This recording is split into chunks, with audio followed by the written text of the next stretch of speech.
तो दोस्तों आज हम एक्सप्लेन करने वाले हैं रिसेंटली थिएटर पे रिलीज हुई मूवी लकी भास्कर को। ये मूवी आपको करीब करीब स्कैम 19,192 का याद दिला देगा। हर्षद मेहता स्कैम और इस मूवी के अंदर उसका रेफरेंस भी अच्छा खासा रखा गया है। मुझे पता था आप लोग बहुत ज्यादा कमेंट कर रहे थे इस मूवी के एक्सप्लेनेशन के लिए, तुझे चलिए एक्सप्लेनेशन आपके सामने है। वीडियो को लाइक करिए, चैनल को सब्सक्राइब कर दीजिए। वीडियो को शुरू करते हैं। आने की शुरुआत होता है 19,192 29 मार्च को। हम तब भास्कर को देख पाते हैं जो कि जॉगिंग कर रहा होता है और तभी उसको अरेस्ट कर लेते हैं। सीबीआई अरेस्ट मतलब उसको हिरासत में लिया जाता है। उसको ले जाया जाता है मगधा बैंक, जिस बैंक में वो खुद काम करता है, एक जूनियर पोस्ट पे, जहां पर उसकी सैलरी थी करीब 6,000 रुपए। उसी के साथ भास्कर को तब ये भी पता चलता है कि उसके घर में भी सीबीआई आए हैं और कागज पर तुरंत देख रहे होते हैं कि वाइफ ने फोन करके बताया। बिना पैनिक करे हुए वो सब ऑडियंस को बोलते हैं। चलो फ्लैशबैक में चलते हैं। फिर हमको फ्लैशबैक में दिखाया जाता है भास्कर इस मंगेदा बैंक में ही काम करता है। करीब 6,000 रुपए उसकी सैलरी है और कर्जा मार्केट से बहुत उठा के रखा है। बड़े बड़े सपने थे बट पैसा जेब में नहीं था। बैंक में वो डिसेंट एम्प्लॉई था और उसको हमेशा काम करने में शादियाबाशी मिलता था, क्योंकि टाइम से पहले वो काम खत्म कर देता था। इसी के साथ वो 2-3 बाद ईयर ऑफ द एम्प्लॉई भी हुआ है। और जिस टाइम की बात मैं कर रहा हूँ 1992, तब बैंक में उतने ज्यादा कंप्यूटर डेटा वगैरह नहीं रखा जाता था। ऑनलाइन मतलब डिजिटली पेपर वगैरह में लिखा जाता था। हर 6 महीने, 2 महीने, 3 महीने में उस डेटा को कंप्यूटर में लिखा जाता था। वो सब कुछ मैन्युअली होता था।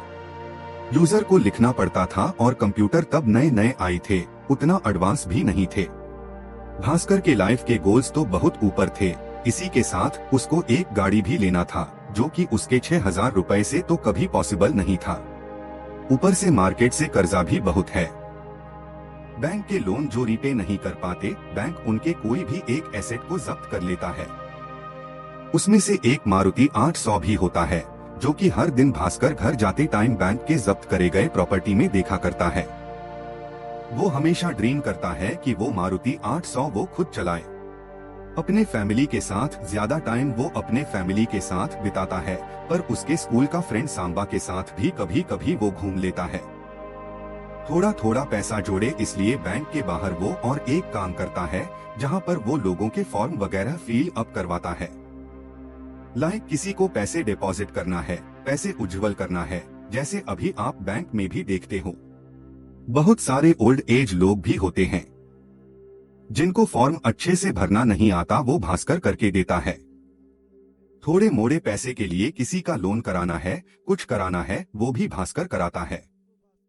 थोड़े मोड़े कमीशन लेके ये भी उसका एक धंधा ही है, जो बैंक उनके बाहर पूरा उसको पैसा कमाने के लिए हेल्प करता है। वैसे एक दिन एक आदमी आता है एंथनी करके, उससे 2 लाख रुपए का लोन मांगता है। बस कर बोलता है अपना कोई एसेट है जो तुम गिरवी रख सकते हो, वो बोल देता है मेरे पास फिलहाल कोई एसेट नहीं है, बट पोर्ट से कुछ सामान आने वाला है, वो आ भी चुका है, वो मेरे पास एक एसेट है।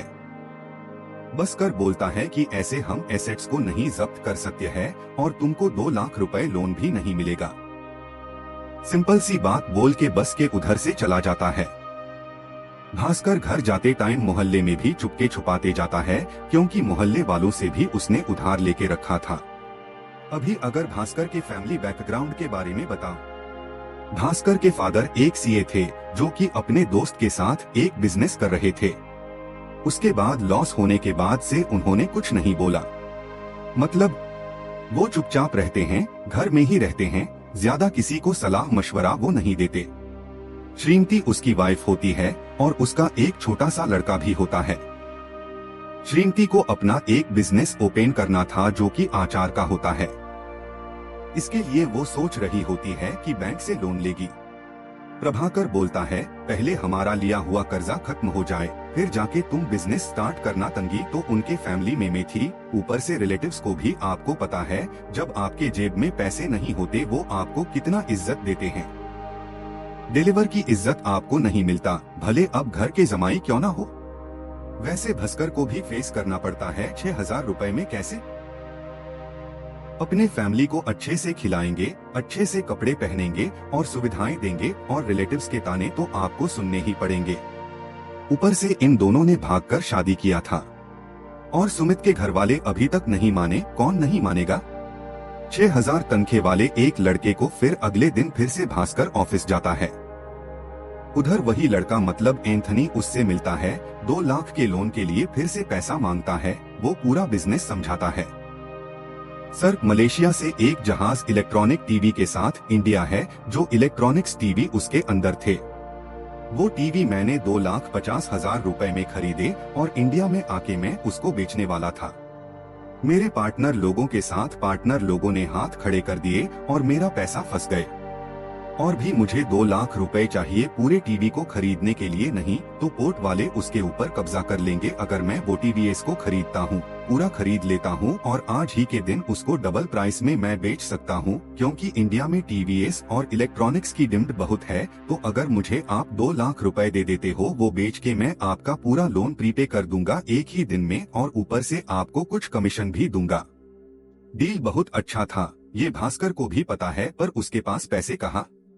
तो सांबा बोलता है, तेरा साला तो ऑपरेटर है ना, उसे जाके पैसा मांग। बट भास्कर को पसंद नहीं है, क्योंकि वो ऊपर से उल्टा जवाब सुना देगा, उसके साथ काम करने को बोलेंगे, 2-3 ताने देगा, इसलिए भागकर मना कर देता है। फिर भी बोलता है, मैं एक बार कोशिश करके जरूर देखूंगा। फिर उधर से जब भास्कर घर के लिए रवाना देता है, दिमाग में वही बात चल रहा होता है कि अपने साले से वो कैसे बात करेगा। पर मोहल्ले में उसको एक आदमी पकड़ लेता है, जिसका पाटिल होता है, जिससे भास्कर ने कर्जा लिया था। वह आदमी भास्कर को बेइज्जत करता है सबके सामने और उसे मारता भी है। उसका शर्ट भी फाड़ देता है और उसी के साथ उसका जो बजट का स्कूटर होता है वो भी वो तोड़ देता है। बहुत शर्मनाक था भास्कर के लिए, वो पूरे मोहल्ले के सामने इतना बेइज्जत उसको होना पड़ा। सिर्फ उसका स्कूटर तोड़ा नहीं था, उसको वो लेके भी चला जाता है। बोलता है कि पैसे देके स्कूटर लेके जाना। भास्कर मौसियों के घर पहुंचता है, बीबीएचओ को भी कुछ भी नहीं बताता। फिर अगले दिन बिना पैसे ना होने की वजह से वो चल के ही बैंक तक जाता है, पर बैंक में जाते हुए शॉक हो जाता है। जो प्रमोशन उसे मिलनी चाहिए थी, वो प्रमोशन किसी दूसरे को मिल गया। आपको पता है ना ऑफिस पॉलिटिक्स। भास्कर अपना काम बहुत ही शिद्दत से करता था, टाइम पे वो खत्म भी करता था और उसको हर साल बेस्ट एम्प्लॉई का अवार्ड भी मिलता था। भास्कर ये सब कुछ देखने के बाद उसे बर्दाश्त नहीं हुआ। वो रीजन मैनेजर के कैबिन में जाता है और उनको सब कुछ बोलता है कि बेस्ट एम्प्लॉई होने के बावजूद भी मुझे ये प्रमोशन नहीं मिला। अब ऑफिस में किसी से भी पूछ लीजिए, प्रमोशन का हकदार सिर्फ मैं हूँ, पर वो बंदा जिसको आपने प्रमोशन दिया वो सिर्फ और सिर्फ ऑफिस में आपकी चाटुकारिता करता है और आपका बुरा तरीका भी है। इसका मतलब तो ये नहीं सर कि आप किसी को भी प्रमोशन दे देंगे। मेरे फैमिलीज का फाइनेंशियल कंडीशन आप कैसे जाएंगे? ऐसे करके अपना गुस्सा पूरे रीजन मैनेजर पर उतारता है। फिर क्या था, मैनेजर तो भाई उससे बड़ा पोस्ट है, वो ऊपर से उसे बोल देता है, तुम भी ऑफिस खत्म होने के बाद बैंक के दूसरे काम कर भरते हो, डिपॉजिट फॉर्म वगैरह भरना, लोन करवाना, ये भी इलीगल है। तुमको पता है अगर मैं जीएम को ये रिपोर्ट करता हूँ तो तुम्हारी नौकरी चली जाएगी। जो 6,000 रुपए नसीब हो रहा है ना, वो भी नहीं मिलेंगे।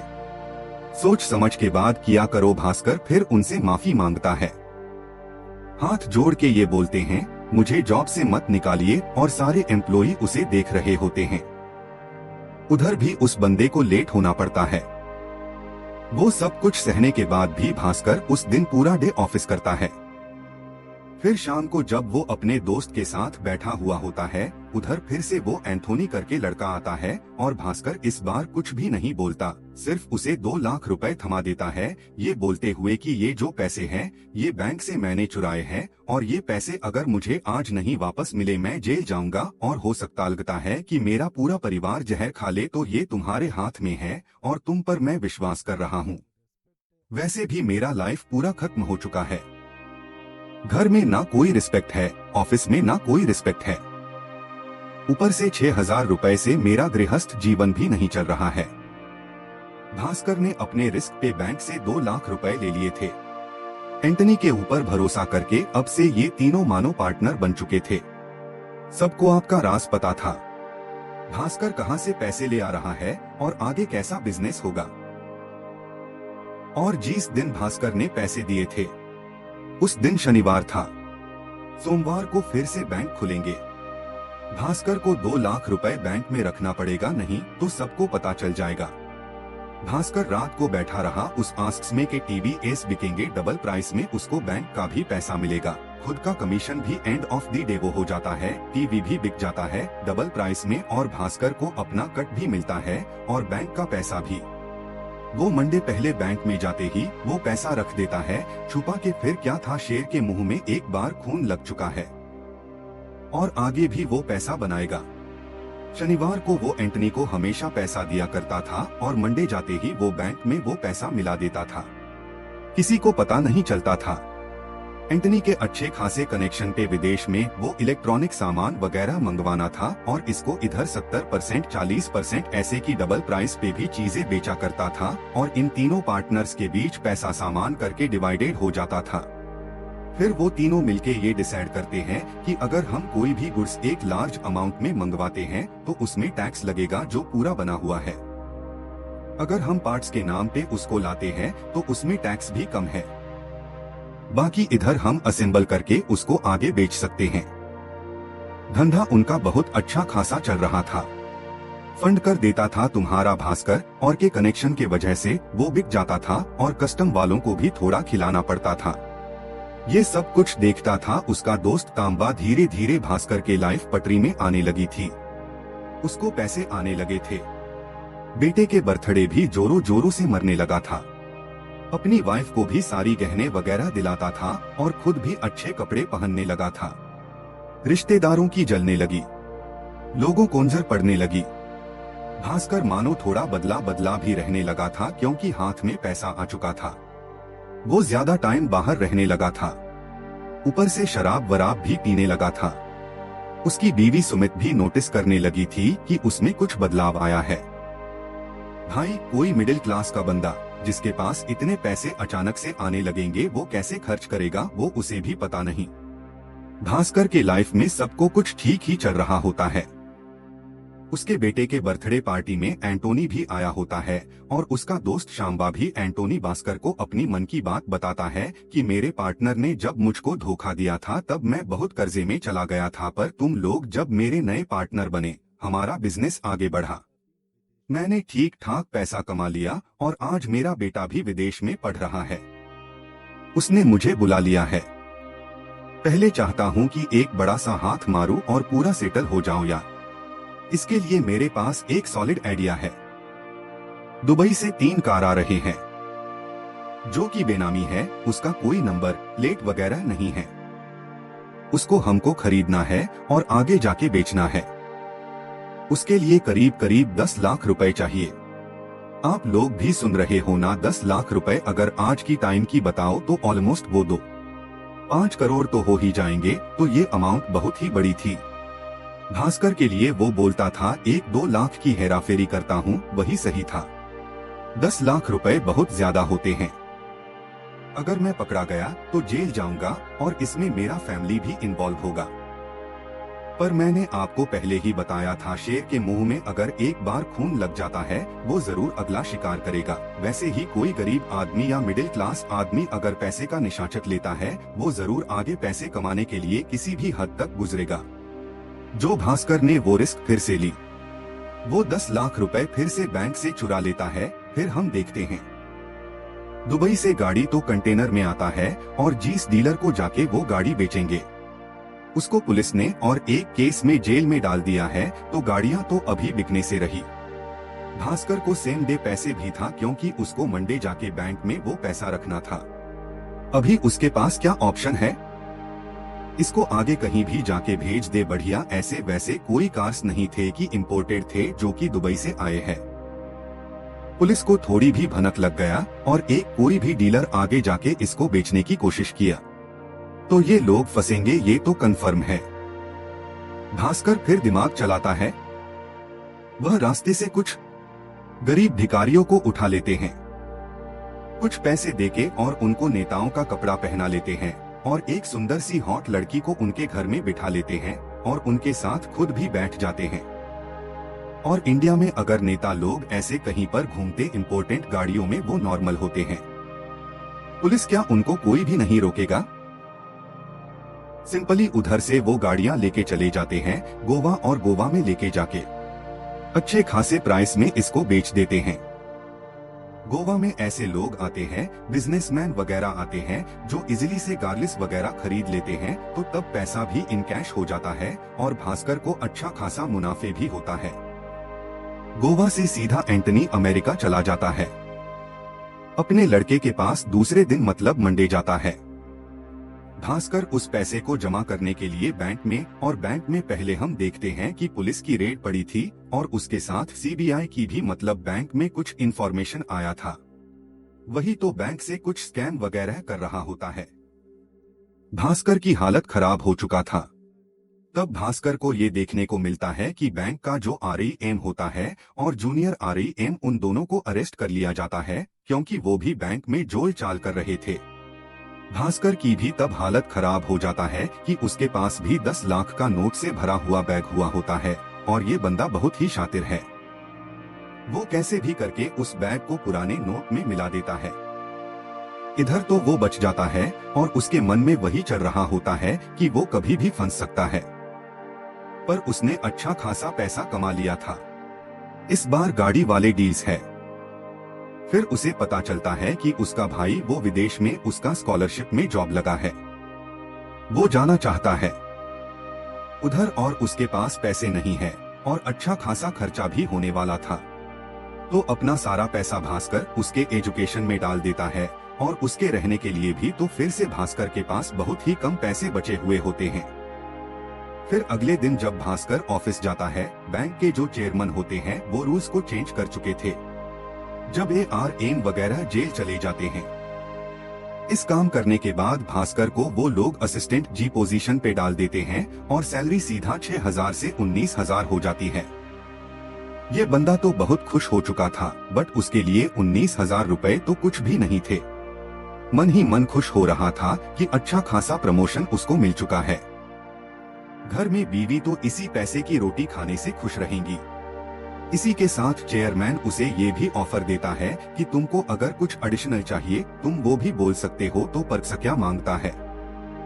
आपको भी पता है, वो होंडा सिटी जो कि बैंक ने जब्त करके रखे थे, बंदे को वो भी मिल जाता है, मानो सब कुछ उसके साथ सही हो रहा था। इसलिए हमको प्रेजेंट डे में दिखाया जाता है जब सीबीआई ऑफिसर भास्कर के ऊपर रेड बना रहे थे, मतलब उसको हिरासत में ले लिया जाता है। उसके बैंक अकाउंट के स्टेटमेंट में 1 अरब रुपए दिखता है। भास्कर हमको फिर से फ्लैशबैक में लेके चले जाते हैं, जहां पर हम भास्कर को देखते हैं, जहां पर उसके जो चेयरमैन होते हैं उसको समझा रहे होते हैं। बैंक के कुछ स्पेशल कस्टमर भी होते हैं, जिन लोगों की वजह से हमारा बैंक चलता है, मतलब हमारे बैंक का मुनाफा बढ़ता है। उनमें से एक खास कस्टमर है जिनको मैं तुम्हारे पास हैंड ओवर करता हूं, जिसका नाम है हर्षद मेहता। और ये नाम सुनते ही में भी जो व्यूवर्स हैं, आपके मन में वो ही म्यूजिक बज जुड़ा होगा जब हर्षद मेहता एंट्री लेता है। वो म्यूजिक फिर हम देखते हैं कि बीआर का सिस्टम, आपको पता होगा कि बीआर का सिस्टम क्या होता है। 2 बैंक एक दूसरे को लोन दे सकते हैं, पर बीच में ब्रोकर होता है। हर्षद मेहता उसके पास बीआर आता है, मतलब एक अमाउंट का लोन अमाउंट वो लिखा हुआ आता है। फिर आगे जाके हर्षद मेहता वो पैसा जो है दूसरा बैंक को दे देता है, पर बंदा बीच में घोटाला कर देता है। क्या करता है वो आगे बताता है। फिर हम देखते हैं हर्षद मेहता का एक असिस्टेंट आता है भास्कर से मिलने के लिए। वो भास्कर उसे एक बीआर देता है और बोलता है 2 हफ्ते में ये जमा हो जाना चाहिए। तब वो आदमी बोलता है सर थोड़ा लेट हो सकता है और उसके लिए आपको कुछ ना कुछ जरूर मिलेगा। तो भास्कर बोल देता है सिर्फ 2 हफ्ते। और भास्कर जब खुद ये गेम समझने की कोशिश करता है कि बेयर के लिए वो मुझे मुनाफा क्यों दे रहा है, और हर्षद मेहता की बेक वो चेक करने की कोशिश करता है, तब उसे पता लगता है कि हर्षद मेहता क्या कुछ घोटाला करता है। वो बीआर सीधा जाके बैंक में डिपॉजिट नहीं करता, उस पैसे को वो शेयर मार्केट में इन्वेस्ट करता है और शेयर को पंप करता है। पहले से शेयर को खरीद के रखता है और जब कोई शेयर ऊपर जाता है लोग में आके उस शेयर को खरीद लेता है और ऊपर में ना तब टॉप में जाके वो एकदम उसको बेच के शेयर को डंप कर देता है। वो बंदा हमेशा ऐसे ही पैसे कमाता है और खुद के पैसे प्रॉफिट को रख लेता है और बैंक के जो भी बियर अमाउंट है वो बैंक में जमा कर देता है। इसमें थोड़ा टाइम ड्यूरेशन भी लगता है और इसमें सारे लोग मिले हुए होते हैं। मोस्ट ऑफली भास्कर को पूरा स्कैम समझ में आ चुका था। वो चाहता तो चेयरमैन को जाके बता सकता था पर उसने सोचा इससे उसका क्या फायदा होगा, तो सीधा वो हर्षद मेहता की उस आदमी से डील करता है कि हर एक बीआर का 1% मैं लूंगा और जो भी हर्षद मेहता इन्वेस्ट करेंगे वो मुझे पहले से ही बताना पड़ेगा। मैं भी एकदम बॉटम में खरीदूंगा और उनके साथ ही टॉप में निकलूंगा। ऐसे करके इस बंदे ने बहुत पैसे छापे थे और बहुत दिनों तक ये सब कुछ चल भी रहा था और भास्कर को तब तक पता चल चुका था कि ये जो पैसा बीआर से उसको मिलेगा 1% का कमीशन इसको कैसे घुमाना है। वो लॉटरी वगैरह खरीदता था, उसमें टैक्स वैक्स कटने के बाद वो फिर से वैट पैसा हो जाता था। आर्स रेसिंग वगैरह में उसको इन्वेस्ट करता था, वगैरह वगैरह करके उस पैसे को वो वाइट करके लेता था और हर्षित मेहता के साथ ही उसको इन्वेस्ट किया करता था। और करंट टाइम में वो सीबीआई को ये बता रहा है कि उस पैसा मैंने स्टॉक में इन्वेस्ट करके मैंने इतने पैसे कमाए हैं। तो धीरे धीरे ये बंदा बहुत पैसे कमाने लगा था। उस टाइम में 1 अरब 50 करोड़ रुपए कम नहीं होते थे। ये धीरे धीरे मुनाफा कमाता गया और हर्षित मेहता के साथ ही वो ट्रेनिंग करता गया था, तो इसके चलते उसके गृहस्थी जीवन में भी प्रॉब्लम आ चुका था। सिर्फ पैसे की लती उसके लग चुकी थी। इंसान को इंसान ना समझना, अपने एम्प्लॉई से अच्छे से बात ना करना, किसी भी चीज को एक नजर रखते खरीद लेना और धीरे धीरे शराब के नशे में भी वो डूब चुका था। फैमिली को भी टाइम नहीं देता था। फिल्म देखते हुए भास्कर के कैबिन में मैनेजर आया होता है। दोनों में बीआर को लेके बात चल ही रहा होता है, जहां पर भास्कर बोलता है कि हर्षद मेहता की तरफ से 19 करोड़ का बीआर आने वाला था और बीआर वो इश्यू करेंगे तो वो कब तक आएंगे। तो वो मैनेजर बोलता है सर 19 करोड़ का बीआर ऐसा तो हो ही नहीं सकता। मैक्स टू मैक्स उनके पास से 1 करोड़ का 2 करोड़ का बीआर आता है तो मैं खुद साइन करता हूँ। तब उसको समझ में आ चुका था कि वो जाली साइन करता है, मतलब हर्षित मेहता जाली साइन करके बीआर भेजता है और उसमें वो अप्रूव करके पैसा भी दे देता है। असलियत में हर्षित मेहता इधर जोल कर रहा होता है, वो नकली सिग्नेचर कर रहा होता है। और ये सब कुछ जब पता चलता है मैनेजर बोलता है सर हम दोनों ही जेल जाएंगे। वो सब कुछ बोलते बोलते उसको हार्ट अटैक आ जाता है। फिल्म को हॉस्पिटलाइज वगैरह करा जाता है और हम देखते हैं कि भास्कर के लाइफ में भी प्रॉब्लम हो चुका था। घर में डेली झगड़े होते थे। इन सब के चलते उसके पापा, जो कि इतने दिनों तक कुछ भी नहीं बोले, उससे पूछने लगे कि तुम क्या झोल करते हो। और उसके पापा को उसने सब कुछ बता दिया है क्योंकि वो एक सीए है, उसका ट्रांजैक्शन वगैरह सब कुछ वो देखते थे।